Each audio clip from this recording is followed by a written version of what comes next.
Ryan, rarely do these conversations start with special teams, but you mentioned special teams. So I'm a bit fascinated here because that's the way the game changed last year. There were two plays. It was the Kenyon Drake kickoff return for the touchdown, and it of course, was the Nick Saban call to execute a perfectly placed onside kick that completely turned the game around and allowed Alabama to win.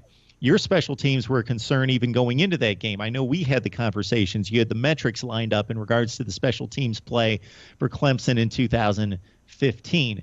This season, based on the metrics I've seen, the special teams rate out much better this year. Although against Ohio State, the kick coverage not the best. Any concerns coming into this game? I think we've overall seen much better special teams play from a year ago. I had an opportunity to asked Dabo Swinney a question during his ground proud tour that stopped in Atlanta, and I asked him about special teams, and he was a little salty about it. I think he knew how big of a problem it was last year, and it took a lot of time and put a lot of effort into fixing it.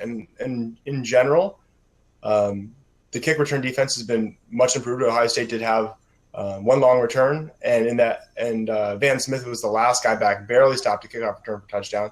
But for the most part, it hasn't been a huge problem this year, nowhere near the level it was last year. So that's a big difference.